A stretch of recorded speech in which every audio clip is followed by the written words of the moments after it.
My name is Professor Colin Burnett, and I'm an associate professor in the program in Film and Media Studies at Washington University in St. Louis. As of July 1st, I'll be working here for 10 years, a full decade. Too long. No.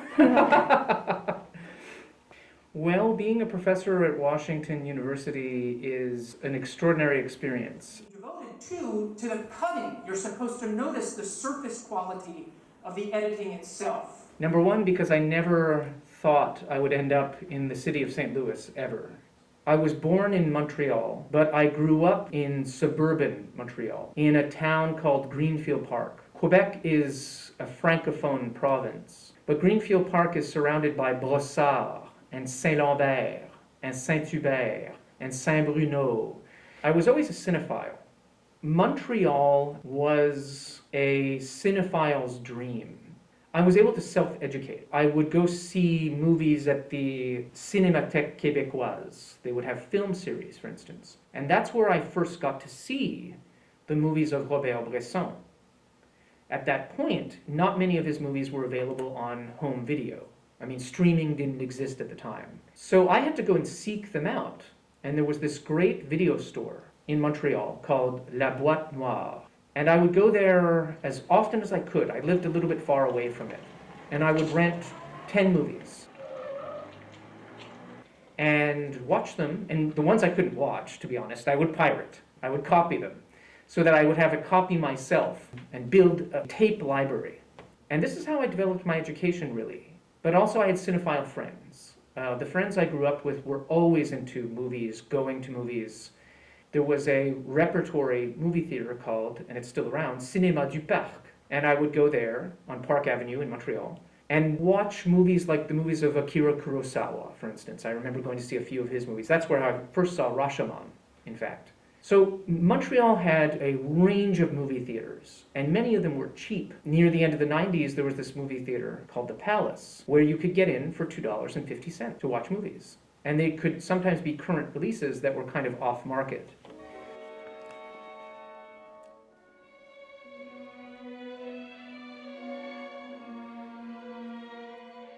One thing that was crucial to me, and in talking about it now, I'm realizing how important it was Montreal had a great magazine culture.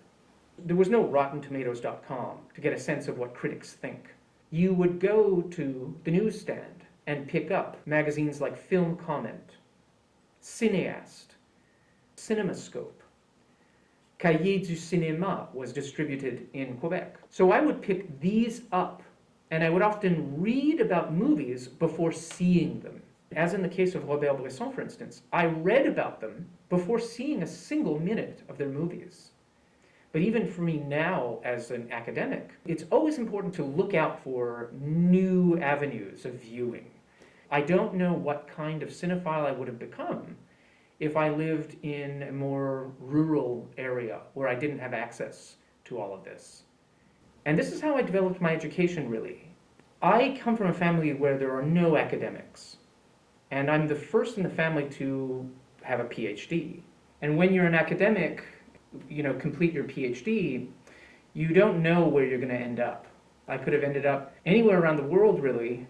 So it's extraordinary to me to just be in St. Louis at an institution. WashU is a very stimulating environment, intellectually, professionally, very rewarding. And I think above all, it's rewarding because I have wonderful colleagues who always push me, who always encourage me, who want to see me succeed, my work succeed. But the real bread and butter here, the thing that makes my life so wonderful here at WashU is the students, to be sure. Let's see, this is open-ended, so yes, there's just we pose a range of questions afterwards, and we're going to figure it out. What does Marvel have our lives planned for? The next 10, 15 years? You'll get an answer over the next decade in terms of what's going on with Wanda. So I consider myself very, very lucky to be at an institution like WashU with such wonderful students. In terms of research, I focus on the choices that filmmakers make, usually filmmakers, but increasingly I'm dealing with comic artists, television producers, and video game designers. I'm curious about those very local choices that they make that result in a moment-by-moment audiovisual experience. Could be a narrative experience, could be a non-narrative experience for viewers or gamers.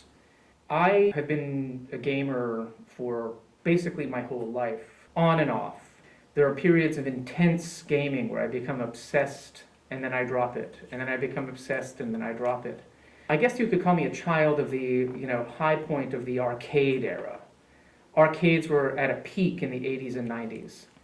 And I would show up with one of my best friends every Sunday morning at 11 a.m. when a local arcade opened. And we would spend the remainder of the morning and all afternoon playing video games.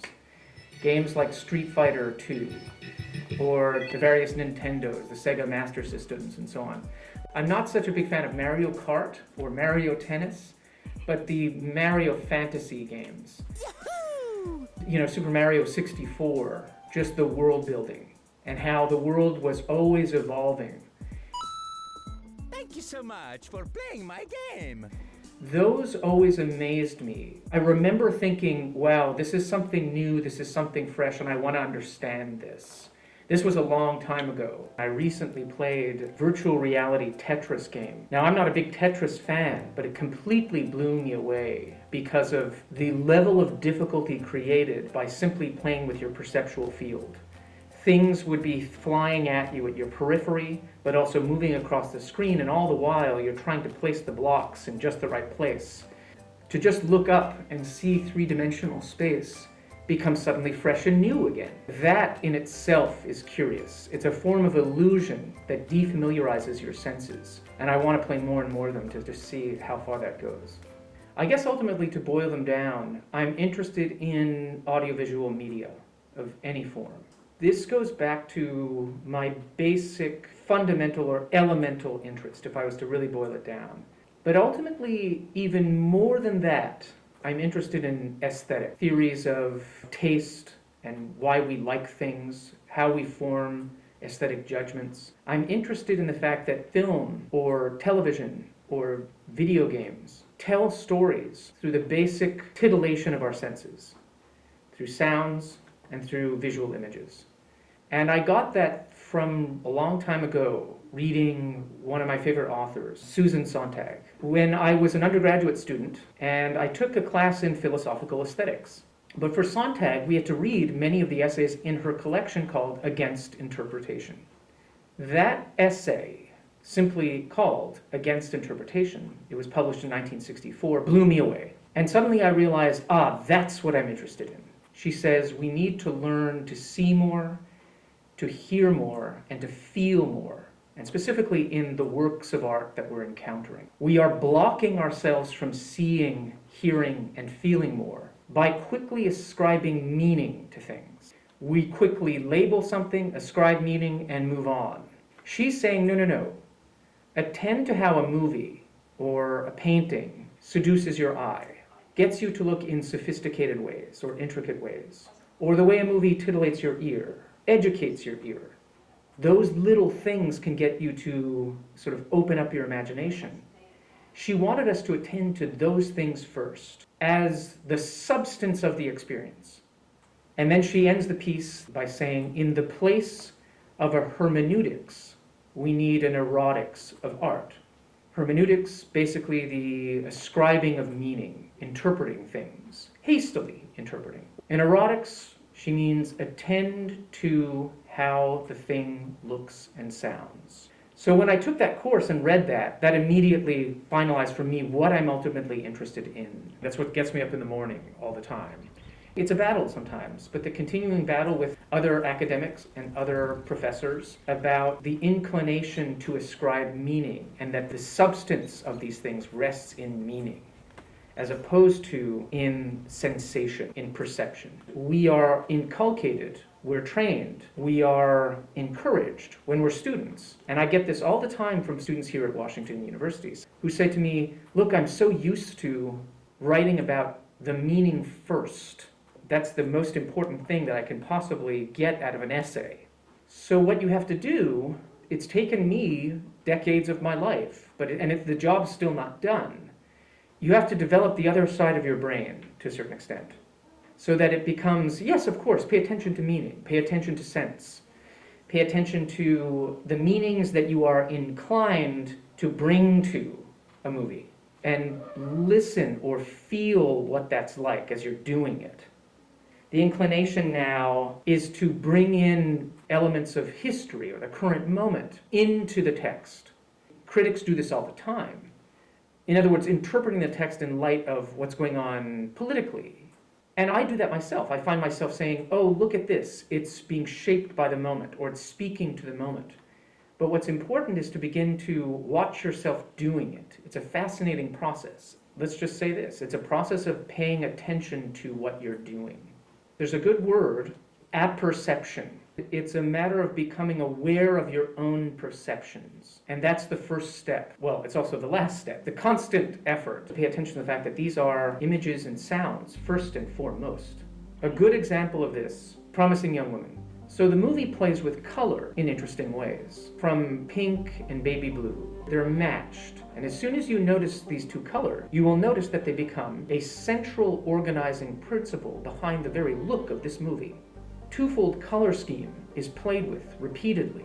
It evolves, it develops, it shifts. Hues morph and get pulled and stretched into warmer and cooler hues. That's not there for nothing. If the filmmakers were just interested in polemic, then they could have just shot this anyway. But instead, there was a lot of creative effort, a lot of creativity that went into this color scheme and trying to make it do something and work in a certain way on the viewer's perception. That, I would argue, has nothing to do with the film's polemic. So it's almost like there are two movies in this movie. There are two ways of looking at it, two ways of watching it. And I think that it's a shame that there's not more of a conversation going on among commentators that picks up what the movie looks like. Unfortunately, many people have not understood Sontag's call, even though the piece was written over 50 years ago. The work is still to be done to carry forward her case, the case that she was making there. This ambition to see, hear, and feel more, I now use it as the central slogan, if you like, for Film and Media Studies 220, Introduction to Film Studies. It's a line I bring in right at the beginning of the class. Don't make meaning. That's not the point here. I'm not saying leave your brain at the door or leave meaning at the door. I'm simply saying in this class, from week to week, just open your eyes and open your ears to all the things that an audio-visual display, like a movie, does to you. And what I want to see is a version of the humanities that lets 1,000 flowers bloom. We live in a heavily rationalized and mechanized and functional world. We're all given roles.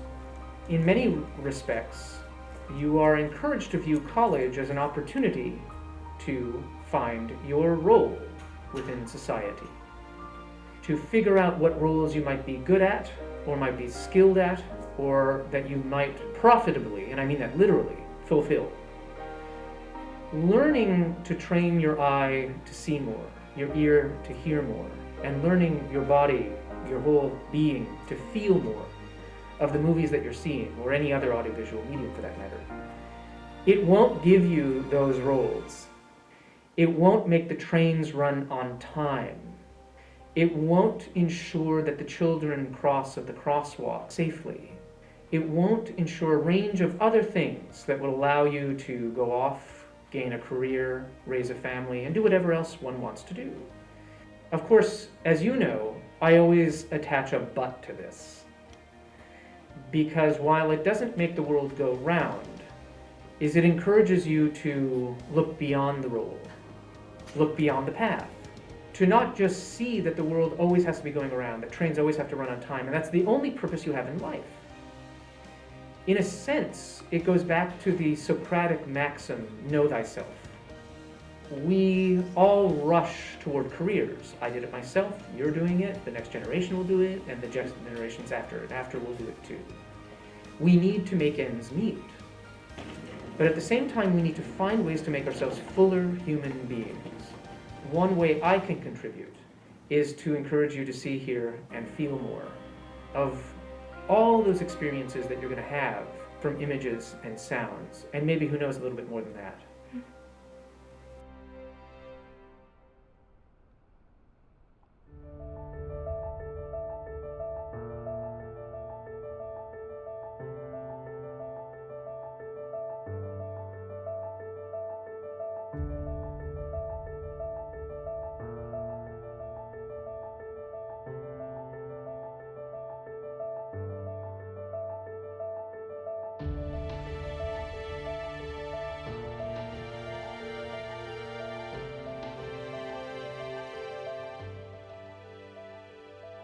Okay.